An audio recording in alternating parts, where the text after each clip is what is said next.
வணக்கம். இந்த வீடியோ நம்ம எதை பற்றி பார்க்க போகிறோம் அப்படின்னா, இந்தியன் பேங்க்கில் ஸ்பெஷலைஸ்ட் ஆஃபீஸர்ஸ்க்கான ஜாப் நோட்டிஃபிகேஷன்ஸ் ரிலீஸ் பண்ணியிருக்காங்க. அதை எப்படி அப்ளை பண்ண போகிறோன்னு தான் பார்க்க போகிறோம். ஃபர்ஸ்ட் அதுக்கான அஃபிஷியல் வெப்சைட் வந்து நீங்கள் ஓப்பன் பண்ணிக்கணும். ஓப்பன் பண்ணிட்டீங்க அப்படின்னா உங்களுக்கு இப்படி ஒரு பேஜ் ஓப்பன் ஆகும். இந்த பேஜில் பார்த்தீங்க அப்படின்னா ரெக்யர்மெண்ட் ஆஃப் ஸ்பெஷலைஸ்ட் ஆஃபீஸர்ஸ் கொடுத்துருக்காங்க. இம்பார்ட்டன்ட் டேட்ஸ் கொடுத்துருக்காங்க. ஆன்லைன் ரெஜிஸ்ட்ரேஷன்ஸ் ஆஃப் அப்ளிகேஷன்ஸ் பார்த்தீங்க அப்படின்னா 8/4/2026 கொடுத்துருக்காங்க. க்ளோஷர் ஆஃப் ரெஜிஸ்ட்ரேஷன்ஸ் அப்ளிகேஷன்ஸ் 28/4/2026 கொடுத்துருக்காங்க. எடிட்டிங் அப்ளிகேஷன் டீட்டெயில்ஸ் பார்த்தீங்க அப்படின்னா 28/4/2026 கொடுத்துருக்காங்க. ஆன்லைன் ஃபீ பேமெண்ட் பார்த்தீங்க அப்படின்னா 8/4/2026லேருந்து 28/4/2026 வரைக்கும் நம்ம வந்து ஆன்லைன் ஃபீ பேமெண்ட் பண்ணிக்கலாம். இப்போ நான் ஃபர்ஸ்ட் டைம் ரிஜிஸ்டர் பண்ண போகிறதுனால கிளிக் ஹியர் ஃபார் நியூ ரிஜிஸ்ட்ரேஷன்ஸ்னு ஒரு ஆப்ஷன்ஸ் இருக்குது, அதை கிளிக் பண்ணிக்கிறேன். ஆல்ரெடி நீங்கள் லாகின் பண்ணணும் அப்படின்னா லாகின் ஃபார் ஆல்ரெடி ரிஜிஸ்டர் கேண்டிடேட்ஸ்னு ஒரு ஆப்ஷன்ஸ் இருக்குது, அதை கிளிக் பண்ணிக்கலாம். இப்போ நான் ஃபர்ஸ்ட் டைம் ரிஜிஸ்டர் பண்ண போகிறதுனால நம்முடைய பேசிக் இன்ஃபர்மேஷன்ஸ் டீட்டெயில்ஸ் எல்லாமே நம்ம இதில் டைப் பண்ணிக்கலாம். ஃபர்ஸ்ட் நம்முடைய ஃபர்ஸ்ட் நேம் வந்து டைப் பண்ணிக்கணும். ஃபர்ஸ்ட் நேமில் என்ன டைப் பண்ணுறோமோ அதுதான் confirm first name. Next middle name type பண்ணிட்டு தென் பார்த்தீங்க அப்படின்னா நம்முடைய லாஸ்ட் நேம் நம்ம டைப் பண்ணிக்கலாம். நெக்ஸ்ட் பார்த்தீங்க அப்படின்னா நம்முடைய மொபைல் நம்பர் வந்து நம்ம டைப் பண்ணிக்கலாம். அதுக்கப்புறம் மொபைல் நம்பரையும் என்ன டைப் பண்ணுறீங்களோ அதுதான் confirm mobile number. Alternative mobile number கேட்டிருக்காங்க. அதுக்கப்புறம் பார்த்தீங்க அப்படின்னா நம்மளுடைய இமெயில் ஐடியை வந்து நம்ம டைப் பண்ணிட்டு நம்ம டொமைன் நேமாக நம்ம செலக்ட் பண்ணிக்கணும். நெக்ஸ்ட் நம்மளுடைய கன்ஃபார்ம் இமெயில் ஐடி நம்ம டைப் பண்ணிவிட்டு இதை தெரிகிற செக்யூரிட்டி கோடை கொடுத்துட்டு சேவ் அண்ட் நெக்ஸ்ட்டுங்கிற ஆப்ஷன்ஸ் கொடுத்துட்டீங்க அப்படின்னா நீங்கள் ரெஜிஸ்டர் பண்ணிக்கலாம். நம்ம ரெஜிஸ்டர் பண்ணி முடிச்சதுக்கப்புறம் பார்த்தீங்க அப்படின்னா நெக்ஸ்ட் நம்மளுடைய மொபைல் நம்பர் அண்ட் இமெயில் ஐடியை வெரிஃபை பண்ண வேண்டியது இருக்கும். நம்ம மொபைல் நம்பருக்கு நேராக சென்ட் ஓடிபின்னு ஒரு ஆப்ஷன்ஸ் இருக்குது, அதை நம்ம கிளிக் பண்ணிட்டோம் அப்படின்னா உங்களுடைய மொபைல் நம்பருக்கு ஒரு ஓடிபி சென்ட் பண்ணுவாங்க. அது மூலமாக அந்த ஓடிபியை நீங்கள் டைப் பண்ணிட்டீங்கன்னா உங்களுடைய மொபைல் நம்பரை நீங்கள் வெரிஃபை பண்ணிக்கலாம். நெக்ஸ்ட் இமெயில் ஐடி பார்த்தீங்க அப்படின்னா சென்ட் ஓடிபின்னு ஒரு ஆப்ஷன்ஸ் இருக்குது, அதை கிளிக் பண்ணிட்டீங்க அப்படின்னா உங்கள் மெயிலுக்கு ஒரு ஓடிபி சென்ட் பண்ணுவாங்க. அது மூலமாக நீங்கள் வெரிஃபை பண்ணிக்கலாம். நெக்ஸ்ட்டு பார்த்தீங்க அப்படின்னா நம்மளுடைய ஃபோட்டோஸ் அண்ட் சிக்னேச்சர்ஸ் தான் நம்ம அப்லோட் பண்ண வேண்டியது இருக்கும். இதில் பார்த்தீங்க அப்படின்னா ஸ்கேன் ஃபோட்டோகிராஃப் ஆஃப் த கேண்டிடேட்னு ஒரு ஆப்ஷன்ஸ் கொடுத்துருப்பாங்க. இதை guidelines for scanning photograph and சிக்னேச்சர்ஸை நம்ம கிளிக் பண்ணிட்டோம் அப்படின்னா ஃபோட்டோகிராஃபோட இமேஜஸ் டைமென்ஷன்ஸ் பார்த்தீங்கன்னா 4.5 சென்டிமீட்டர் இன்ட்டு 3.5 சென்டிமீட்டர் கொடுத்துருக்காங்க. ரீசெண்டாக எடுத்த பாஸ்போர்ட் சைஸ் கலர் பிக்சர் தான் நமக்கு அப்லோட் பண்ணணும். அதே மாதிரி சைஸ் பார்த்தீங்க அப்படின்னா 20 கேபிலேருந்து 50 கேபிக்குள்ளே இருந்தால் மட்டும்தான் நம்மளுடைய ஃபோட்டோஸை நம்ம அப்லோட் பண்ண முடியும். Caps and dark glasses are not அக்செப்டபிள்னு கொடுத்துருக்காங்க. அதே மாதிரி ரிலீஜியஸ் ஹெட்வேர் இஸ் நாட் அலவுடுன்னு கொடுத்துருக்காங்க. ஃபோட்டோகிராஃப் கேப்சர் பண்ணுறது அதே மாதிரி தான். கேப்சர் ஃபோட்டோன்னு ஒரு ஆப்ஷன்ஸ் இருக்குது, அதை கிளிக் பண்ணி நீங்கள் ஃபோட்டோஸை கேப்சர் பண்ணிக்கலாம். சிக்னேச்சர்ஸ் பார்த்தீங்க அப்படின்னா ஒயிட் பேப்பர் வித் பிளாக் இங்கில் உங்களுடைய சைன் பண்ணி அதை ஸ்கேன் பண்ணி நீங்கள் அப்லோட் பண்ண வேண்டியது இருக்கும். உங்களுடைய சைஸ் பார்த்தீங்க அப்படின்னா 10 கேபிலேருந்து 20 கேபிக்குள்ளே இருக்கணும். டைமென்ஷன்ஸ் பார்த்தீங்கன்னா 140 × 160 பிக்சல்ஸ் தான் கொடுத்துருக்காங்க. சிக்னேச்சர்ஸ் வந்து கேபிட்டல் லெட்டர்ஸில் இருக்கக்கூடாது. இதில் பார்த்தீங்க அப்படின்னா capture photo using web camera மூலமாக நம்ம கேப்சர் ஃபோட்டோ வந்து கேப்சர் பண்ணி நம்ம வந்து இப்போ அப்லோட் பண்ணிக்கலாம். இல்லை இதில் QR மொபைல் மூலமாக நீங்கள் இந்த QR கோடை ஸ்கேன் பண்ணிட்டீங்க அப்படின்னா உங்களுக்கு IBBSோட ரெஜிஸ்ட்ரேஷன்ஸ் லிங்க் வந்து உங்களுக்கு ஓப்பன் ஆகும். கேப்சர் ஃபோட்டோ யூஸிங் வெப் கேமரான்னு கொடுத்துருக்காங்க. வெப் கேமரா மூலமாக நம்மளுடைய ஃபோட்டோஸை கேப்சர் பண்ணி நம்ம அப்லோட் பண்ணிக்கலாம். அதுக்கப்புறம் scan QR to capture the photo via mobile கொடுத்துருக்காங்க. மொபைல் மூலமாகவும் நம்ம இந்த QR கோடை ஸ்கேன் பண்ணி நம்ம லைவ் கேப்சர் இமேஜஸை நம்ம அப்லோட் பண்ணிக்கலாம். தென் இதில் தெரிய டிக்ளரேஷன் பாக்ஸில் நீங்கள் டிக் பண்ணிக்கணும். அதுக்கப்புறம் scanned signatures of the candidate கொடுத்துருக்காங்க. ப்ரௌஸ்னு ஒரு ஆப்ஷன்ஸ் இருக்குது, அதை கிளிக் பண்ணி நம்மளுடைய சிக்னேச்சர்ஸை நம்ம அப்லோட் பண்ணிக்கலாம். அப்லோட் பண்ணி முடிச்சதுக்கப்புறம் பார்த்தீங்கன்னா அதில் டிக்ளரேஷன் பாக்ஸை டிக் பண்ணிவிட்டு நெக்ஸ்ட்டுங்கிற ஆப்ஷன்ஸ் கொடுத்துட்டிங்கன்னா உங்களுடைய ஃபோட்டோகிராஃப் அண்ட் சிக்னேச்சர்ஸை நம்ம அப்லோட் பண்ணிக்கலாம். நம்மளுடைய ஃபோட்டோஸ் அண்ட் சிக்னேச்சர்ஸை அப்லோட் பண்ணி முடிச்சதுக்கப்புறம் பார்த்தீங்க அப்படின்னா நம்மளுடைய பேசிக் டீட்டெயில்ஸ் எல்லாமே நம்ம ஃபில்அப் பண்ணிக்கலாம். நம்மளுடைய போஸ்ட் அண்ட் போஸ்ட் கோடு வந்து நம்ம செலக்ட் பண்ணிக்கணும்.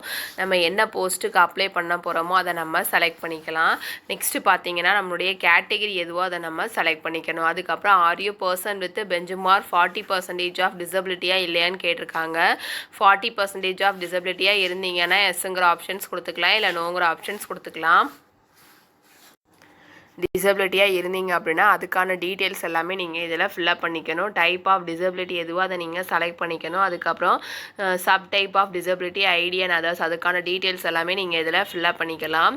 நெக்ஸ்ட் பார்த்தீங்க அப்படின்னா are you child or family members those who died in 1984 years 1984 நடந்த கலவரத்தில் இழந்தவர்களின் குழந்தைகளா அல்லது குடும்ப உறுப்பினரான்னு கேட்டிருக்காங்க. இருந்தீங்கன்னா எஸ்ங்கிற ஆப்ஷன்ஸ் கொடுத்துக்கலாம், இல்லை நோங்கிற ஆப்ஷன்ஸ் கொடுத்துக்கலாம். ரிலீஜியன் கேட்டிருக்காங்க, அதை நம்ம செலக்ட் பண்ணிக்கணும். அதுக்கப்புறம் ரிலீஜியன்ஸ் மைனாரிட்டி கம்யூனிட்டியா இல்லையான்னு கேட்டிருக்காங்க. இருந்தீங்கன்னா எஸ்ங்கிற ஆப்ஷன்ஸ் கொடுத்துக்கலாம், இல்லை நோங்கிற ஆப்ஷன்ஸ் கொடுத்துக்கலாம். எக்ஸ் சர்வீஸ் மேனாக இருந்திருக்கீங்களா அல்லது commissioner officer including emergency commissioner office short service commissioner ஆஃபீஸாக இருந்தீங்கன்னா எஸ்ங்கிற ஆப்ஷன்ஸ் கொடுத்துக்கலாம், இல்லை நோங்கிற ஆப்ஷன்ஸ் கொடுத்துக்கணும். நெக்ஸ்ட் பார்த்தீங்க அப்படின்னா எஸ்ங்கிற ஆப்ஷன்ஸ் கொடுத்தீங்கன்னா அதுக்கான டீட்டெயில்ஸ் எல்லாமே நீங்கள் இதில் தெளிவாக ஃபில்அப் பண்ணி அப்புறம் நேஷனாலிட்டி கேட்டிருக்காங்க, அதை நீங்கள் செலக்ட் பண்ணிக்கலாம். அதுக்கப்புறம் எக்ஸாமினேஷன் சென்டர் கேட்டிருக்காங்க. எக்ஸாமினேஷன் சென்டரில் பார்த்தீங்க அப்படின்னா ஃபர்ஸ்ட் நம்மளுடைய ஸ்டேட் வந்து நம்ம செலக்ட் பண்ணிக்கலாம். செலக்ட் பண்ணிட்டீங்க. அதனோட சென்டர் ஆஃப் எக்ஸாமினேஷன்ஸ் பார்த்தீங்க அப்படின்னா சென்னை, மதுரை, திருநெல்வேலி, சேலம், திருச்சிராப்பள்ளி, வேலூர், கோயம்புத்தூர், விருதுநகர், தஞ்சாவூர், நாகர்கோவில், நாமக்கல், தூத்துக்குடி, திருப்பூர் அண்ட் விழுப்புரம் இந்த பிளேஸில் எல்லாமே நமக்கு கொடுத்துருக்காங்க. இதில் எந்த பிளேஸில் சென்டர் ஆஃப் எக்ஸாமினேஷன் வேணுமோ அதை நம்ம செலக்ட் பண்ணிக்கலாம். நெக்ஸ்ட்டு பார்த்தீங்கன்னா பர்சனல் டீட்டெயில்ஸ் கேட்டிருக்காங்க, அதை நம்ம ஃபில்அப் பண்ணிக்கணும். டேட் ஆஃப் பர்த் கேட்டிருக்காங்க, அதை நம்ம செலக்ட் பண்ணிக்கலாம். அப்புறம் ஜெண்டர் கேட்டிருக்காங்க, நம்ம செலக்ட் பண்ணிக்கணும். ட்வின் பிரதரா சிஸ்டரா இல்லையான்னு கேட்டிருக்காங்க. இருந்தீங்கன்னா எஸ்ங்கிற ஆப்ஷன்ஸ் கொடுத்துக்கலாம், இல்லை நோங்கிற ஆப்ஷன்ஸ் கொடுத்துக்கலாம்.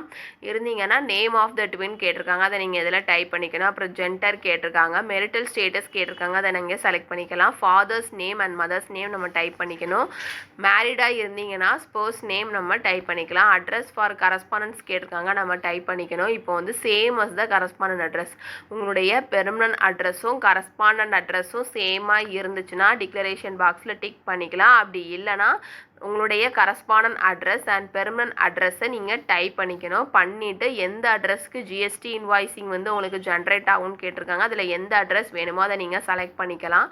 பண்ண உடனே உங்களோட அப்ளிகேஷன் ஃபீஸ் வந்து இன்டிமேஷன் சார்ஜஸ் வந்து இதில் ஷோ ஆகும். அதுக்கப்புறம் வேலிட் யுவர் டீட்டெயில்ஸ் கொடுத்துட்டு சேவ் அண்ட் நெக்ஸ்ட்டுங்கிற ஆப்ஷன்ஸ் கொடுத்துட்டீங்க அப்படின்னா உங்களுடைய பேசிக் டீட்டெயில்ஸ் எல்லாமே நீங்கள் சேவ் பண்ணிக்கலாம். நம்மளுடைய பேசிக் டீட்டெயில்ஸ் எல்லாமே ஃபில்அப் பண்ணி முடிச்சதுக்கப்புறம் பார்த்தீங்க அப்படின்னா நம்மளுடைய qualifications, experience and language details எல்லாமே நம்ம ஃபில்அப் பண்ணிக்கலாம். ஃபஸ்ட்டு பார்த்தீங்க அப்படின்னா நம்மளுடைய கிராஜுவேஷன்ஸ் டீட்டெயில்ஸ் எல்லாமே நம்ம ஃபில்அப் பண்ணிக்கணும். சப்ஜெக்ட் அண்ட் ஸ்ட்ரீம் கேட்டிருக்காங்க, அதை நம்ம செலக்ட் பண்ணிக்கலாம். இதில் நம்ம வந்து என்ன ஸ்ட்ரீமில் அல்லது என்ன சப்ஜெக்டில் முடிச்சிருக்கோமோ அதை நம்ம செலக்ட் பண்ணிக்கணும். இதில் கொடுத்துருக்க எந்த சப்ஜெக்ட்டுமே இல்லை அப்படின்னா நீங்கள் அதர்ஸுங்கிற ஆப்ஷன்ஸை கிளிக் பண்ணி அதோட டீட்டெயில்ஸ் வந்து நீங்கள் ஃபில்அப் பண்ணிக்கலாம். டேட் ஆஃப் பாசிங் கேட்டிருக்காங்க, கிராஜுவேஷன்ஸை எந்த இயரை நம்ம பாஸ் பண்ணோமோ அந்த இயரை வந்து நம்ம செலக்ட் பண்ணிக்கலாம். பர்சன்டேஜ் ஆஃப் மார்க்ஸ் கேட்டிருக்காங்க, அதுக்கு அடுத்தது கிளாஸ் அல்லது கிரேடு கேட்டிருக்காங்க, அதை நம்ம செலக்ட் பண்ணிக்கலாம். நெக்ஸ்ட்டு பார்த்தீங்க அப்படின்னா போஸ்ட் கிராஜுவேஷன்ஸ் டிகிரி கேட்டிருக்காங்க, அதை நம்ம செலக்ட் பண்ணிக்கணும். டேட் ஆஃப் பாசிங் கேட்டிருக்காங்க and percentage of marks and class அல்லது கிரேட் நம்ம செலக்ட் பண்ணிக்கணும். போஸ்ட் கிராஜுவேஷன்ஸ் டிப்ளமோ டீட்டெயில்ஸ் முடிச்சிருந்தீங்க அப்படின்னா அதுக்கான டீட்டெயில்ஸ் எல்லாமே நீங்கள் இதில் ஃபில்அப் பண்ணிக்கணும். ப்ரொஃபஷனல் குவாலிஃபிகேஷன்ஸ் முடிச்சிருந்தீங்க அப்படின்னா அதுக்கான டீட்டெயில்ஸும் நீங்கள் இதில் ஃபில்அப் பண்ணிக்கலாம். அதுபோக வேறு ஏதாவது சர்டிஃபிகேஷன்ஸ் அண்ட் அதர் குவாலிஃபிகேஷன்ஸ் முடிச்சிருந்தா கூட அதுக்கான டீட்டெயில்ஸ் எல்லாமே நீங்கள் செலக்ட் பண்ணிவிட்டு உங்களுடைய டேட் ஆஃப் பாசிங் அதுக்கப்புறம் உங்களுடைய பர்சன்டேஜ் ஆஃப் மார்க்ஸ் அல்லது கிரேட் வந்து நம்ம செலக்ட் பண்ணிக்கணும். இப்போ நம்ம என்ன போஸ்ட்டுக்கு நமக்கு அப்ளை பண்ணியிருக்கோமோ அந்த ஒவ்வொரு போஸ்ட்டுக்குமே தனித்தனியான எக்ஸ்பீரியன்ஸ் டீட்டெயில்ஸ் கொடுத்துருப்பாங்க. அதை நீங்கள் எல்லாத்தையுமே ஒரு தடவை நல்லா செக் பண்ணி பார்த்துட்டு நெக்ஸ்ட் வந்து நீங்கள் இந்த போஸ்ட்டுக்கு அப்ளை பண்ணிக்கலாம். அதில் எலிஜிபிளாக இருந்தால் மட்டும்தான் அந்த போஸ்ட்டுக்கு நீங்கள் அப்ளை பண்ண முடியும். அதுக்கான டீட்டெயில்ஸ் வந்து இதில் கேட்டிருக்காங்க. இப்போ do you have the minimum 3 years work experience in IT security, information security in scheduled commercial banksன்னு கேட்டிருக்காங்க. 3 years work experience இருக்கிறா இல்லையான்னு கேட்டிருக்காங்க. இருந்தீங்கன்னா எஸ்ங்கிற ஆப்ஷன்ஸ் கொடுத்துக்கலாம், நோங்கிற ஆப்ஷன்ஸ் கொடுத்துக்கலாம். அதே மாதிரி have you passed the National Institute Electronics and Information Technology formerly known as DOAACB லெவலில் நீங்கள் பாஸ் பண்ணியிருக்கீங்களா இல்லையான்னு கேட்டிருக்காங்க. அதுக்கப்புறம் பார்த்தீங்க அப்படின்னா work experience, post qualifications, experience details எல்லாமே கேட்டிருக்காங்க. நீங்கள் இதில் ஃபில்அப் பண்ணிக்கலாம். எம்ப்ளாயர் நேம் கேட்டிருக்காங்க, டைப் பண்ணிக்கலாம். ப்ரெசென்ட்டில் ஒர்க்கிங்கில் இருக்கீங்களா இல்லையான்னு கேட்டிருக்காங்க. இருந்தீங்கன்னா எஸ்ஸுங்கிற ஆப்ஷன்ஸ் கொடுத்துக்கலாம். ஒன்ஸ் நீங்கள் இப்போ ப்ரெசண்ட்டாக ஒர்க் பண்ணிகிட்ருக்கீங்க அப்படின்னா reason of leaving and years of experience வந்து நீங்கள் ஃபில்லப் பண்ண தேவையில்ல. நேச்சர் ஆஃப் டியூட்டிஸ் அதே மாதிரி டூ பார்த்தீங்கன்னா பீரியட் ஆஃப் சர்வீஸில் பார்த்தீங்கன்னா ஃப்ரம் அண்ட் டூ கேட்டிருக்காங்க. அந்த டூ ஆப்ஷன்ஸில் வந்து இன்னைக்கு அந்த டேட் நீங்கள் என்னைக்கு ஃபார்ம் ஃபில்லப் பண்ணிக்கிறோ அது ஆட்டோமேட்டிக்காகவே உங்களுக்கு செலக்ட் பண்ணிடும். ப்ரெசண்டில் ஒர்க்கிங்கில் இல்லை அப்படின்னா நீங்கள் அதுக்கான டீட்டெயில்ஸ் எல்லாமே நீங்கள் இதில் ஃபில்லப் பண்ணிக்கணும். ப்ரெசன்ட்லி ஒர்க்கிங்கில் இருக்கீங்களா இல்லைங்க டீட்டெயில்ஸ் எல்லாமே இதில் கேட்டுக்கிறாங்க, அதை நீங்கள் ஃபில்லப் பண்ணிக்கலாம். நெக்ஸ்ட்டு பார்த்தீங்கன்னா லாங்குவேஜஸ் நோன் கேட்டிருக்காங்க. உங்களுக்கு என்னென்ன லாங்குவேஜஸ்லாம் தெரியுமோ அதை நீங்கள் இதில் டைப் பண்ணிக்கலாம். பண்ணிவிட்டு உங்களுக்கு எழுத தெரியுமா, படிக்க தெரியுமா அல்லது வாசிக்க தெரியுமான்னு கேட்டிருக்காங்க. அதை நீங்கள் இதில் தெரிஞ்சிச்சு அப்படின்னா அதுக்கு மேலே இருக்க பட்டனை ப்ரெஸ் பண்ணிட்டீங்கன்னா அது ப்ளூ கலரில் மாறிடும். தெரிலனா நீங்கள் இதிலே எடுத்துக்கலாம். உங்களுக்கு என்னென்ன லாங்குவேஜஸ்லாம் எது பண்ண தெரியுங்கிற டீட்டெயில்ஸ் எல்லாமே நீங்கள் இதில் ஃபில்லப் பண்ணிக்கணும். லோக்கல் லாங்குவேஜஸ் எந்த ஸ்டேட்டுக்கு நீங்கள் அப்ளை பண்ணுறீங்களோ அந்த ஸ்டேட்டுக்கான லோக்கல் லாங்குவேஜஸ் வந்து ரொம்ப ரொம்ப இம்பார்ட்டண்ட். நெக்ஸ்ட்டு பார்த்தீங்கன்னா வேலிட் யுவர் டீட்டெயில்ஸ் கொடுத்துட்டு சேவ் அண்ட் நெக்ஸ்ட்டுங்கிற ஆப்ஷன்ஸ் கொடுத்துட்டிங்க அப்படின்னா உங்களுடைய குவாலிஃபிகேஷன்ஸ் எக்ஸ்பீரியன்ஸ் அண்ட் லாங்குவேஜஸ் டீட்டெயில்ஸை நம்ம சேவ் பண்ணிக்கலாம். நம்மளுடைய qualification experience and language details எல்லாமே ஃபில்அப் பண்ணி முடிச்சதுக்கப்புறம் பார்த்தீங்க அப்படின்னா நம்ம டீட்டெயில்ஸ் எல்லாமே நமக்கு ப்ரிவ்யூ ஆகும். ப்ரிவ்யூ ஆகிற டீட்டெயில்ஸ் எல்லாமே நம்ம கரெக்டாக கொடுத்துருக்கோமா இல்லையான்னு ஒரு தடவை நம்ம செக் பண்ணி பார்த்துக்கலாம். செக் பண்ணி பார்த்துட்டிங்க அப்படின்னா லாஸ்ட்டில் வந்து ஒரு டிக்ளரேஷன் பாக்ஸ் கொடுத்துருப்பாங்க. அதில் டிக் பண்ணிவிட்டு கம்ப்ளீட் ரெஜிஸ்ட்ரேஷன்ஸ்னு ஒரு ஆப்ஷன்ஸ் இருக்குது, அதை கிளிக் பண்ணிக்கிறேன். On completions of registrations no changes of data already entered will be பெர்மிட்டட்னு கொடுத்துருக்காங்க. நீங்கள் ரெஜிஸ்ட்ரேஷன்ஸை கம்ப்ளீட் பண்ணிட்டீங்க அப்படின்னா உங்கள் டேட்டாவில் எந்த சேஞ்சஸுமே பண்ண முடியாது. ஒன்ஸ் கம்ப்ளீட் பண்ணிட்டீங்க அப்படின்னா டேட்டாஸில் சேஞ்சஸ் பண்ணணும் அப்படின்னா அதுக்கு முன்னுக்கூட்டியே நீங்கள் பண்ணிக்கணும். கம்ப்ளீட் ரெஜிஸ்ட்ரேஷன்ஸ் கொடுத்ததுக்கப்புறம் நம்மளால் டேட்டாவில் சேஞ்சஸ் பண்ண முடியாது. இப்போ டேட்டாவில் ஏதாவது சேஞ்சஸ் பண்ணணும் அப்படின்னா பேக்குங்கிற ஆப்ஷன்ஸ் கொடுத்துருப்பாங்க, அதை கிளிக் பண்ணி நீங்கள் டேட்டாஸில் சேஞ்சஸ் பண்ணிக்கலாம். நெக்ஸ்ட்டு பார்த்தீங்கன்னா after completions of registrations document upload and payment ப்ராசஸ்ன்னு கொடுத்துருக்காங்க. இதில் ஓகேங்கிற ஆப்ஷன்ஸை கிளிக் பண்ணிட்டோம் அப்படின்னா நெக்ஸ்ட்டு பார்த்தீங்கன்னா நம்மளுடைய டாக்குமெண்ட்ஸ் எல்லாமே நமக்கு அப்லோட் பண்ண வேண்டியது இருக்கும். இதில் left thumb impressions and hand write declarations தான் டாக்குமெண்ட்ஸாக நமக்கு அப்லோட் பண்ண வேண்டியது இருக்குது. இந்த ரெண்டையுமே அப்லோட் பண்ணி முடிச்சதுக்கப்புறம் இதில் தெரியிற செக்யூரிட்டி கோடை டைப் பண்ணிவிட்டு சேவ் அண்ட் நெக்ஸ்ட்டுங்கிற ஆப்ஷன்ஸ் கொடுத்துட்டோம் அப்புறம் நம்ம டாக்குமெண்ட்ஸ் எல்லாமே நம்ம அப்லோட் பண்ணிக்கலாம். இதில் கைட்லைன்ஸ் ஃபார் டாக்குமெண்ட் அப்லோடுன்னு ஒரு ஆப்ஷன்ஸ் இருக்குது, அதை பார்த்துக்கலாம். இதில் லெஃப்ட் தம்ப் இம்ப்ரெஷன்ஸோட ஃபைல் சைஸ் பார்த்தீங்க அப்படின்னா 20 KBலேருந்து 50 KBக்குள்ளே இருக்கணும். அதோட ஃபைல் டைப் பார்த்தீங்க அப்படின்னா ஜேபிஜி அல்லது ஜேபிஇஜியில் இருக்கணும். டைமென்ஷன்ஸ் பார்த்தீங்கன்னா 240 × 240 பிக்சல்ஸில் இருக்கணும். ஹேண்ட் ரைட் டிக்ளரேஷன்ஸ் இமேஜஸோட ஃபைல் சைஸ் பார்த்தீங்கன்னா 50 KBலேருந்து 100 KBக்குள்ளே இருக்கணும். அதோட ஃபைல் டைப் பார்த்தீங்கன்னா ஜேபிஜி அல்லது ஜேபிஇஜி ஃபார்மேட்டில் இருக்கணும்னு கொடுத்துருக்காங்க. இவங்க இந்த ஹேண்ட் ரைட் டிக்ளரேஷன்ஸ் இமேஜஸில் இவங்க கொடுத்துருக்க இந்த பேசேஜஸை நம்ம வந்து எழுதி இதை ஸ்கேன் பண்ணி நமக்கு அப்லோட் பண்ண வேண்டியது இருக்கும். இது ஸ்மால் லெட்டர்ஸில் உங்களுடைய கையெழுத்தாக இருக்கணும். அப்போ தான் நம்மளுடைய டாக்குமெண்ட்ஸ் எல்லாமே நமக்கு அப்லோடட் ஆகும். நெக்ஸ்ட்டு பார்த்தீங்கன்னா டாக்குமெண்ட்ஸ் எல்லாமே அப்லோட் பண்ணி முடிச்சதுக்கப்புறம் சேவ் அண்ட் நெக்ஸ்ட்டுங்கிற ஆப்ஷன்ஸ் கொடுத்துட்டிங்க அப்படின்னா உங்களுடைய டாக்குமெண்ட்ஸ் எல்லாமே அப்லோட் பண்ணி முடிச்சதுக்கப்புறம் நம்ம பேமெண்ட் பண்ண வேண்டியது இருக்கும். இதில் பார்த்தீங்கன்னா பே வயா பில் டெஸ்க்குன்னு இருக்கும். அது கீழே செக்யூரிட்டி கோடு கொடுத்துருப்பாங்க, அந்த செக்யூரிட்டி கோடை நம்ம டைப் பண்ணிக்கணும்.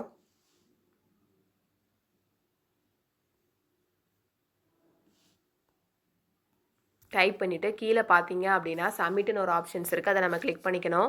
டூ யூ வாண்ட் டு சப்மிட்னு கேட்பாங்க. ஓகேங்கிற ஆப்ஷன்ஸ் கொடுத்துட்டோம் அப்படின்னா நமக்கு பேமெண்ட் பண்ணிக்கலாம். இதில் பேமெண்ட் பண்ணுறதுக்கு பார்த்தீங்க அப்படின்னா 4 ஆப்ஷன்ஸ் கொடுத்துருக்காங்க. Credit card, debit card, internet banking, wallet அல்லது கேஷ் கார்டுன்னு கொடுத்துருக்காங்க. ஃபர்ஸ்ட் நம்ம பே பை கிரெடிட் கார்டு அப்படின்னா கார்டோட நம்பர் வந்து நம்ம இதில் டைப் பண்ணிக்கணும். அதோட expression date, year and CVV அல்லது சிவிசின்னு கொடுத்துருப்பாங்க. அது பின்னாடி கார்டுக்கு பின்னாடி ஒரு 3 நம்பர் இருக்குது, அதை நம்ம டைப் பண்ணிவிட்டு கார்டு ஹோல்டர் நேம் வந்து டைப் பண்ணிவிட்டு மேக் பேமெண்ட்டுங்கிற ஆப்ஷன்ஸ் கொடுத்துட்டோம் அப்படின்னா நமக்கு பேமெண்ட் பண்ணிக்கலாம்.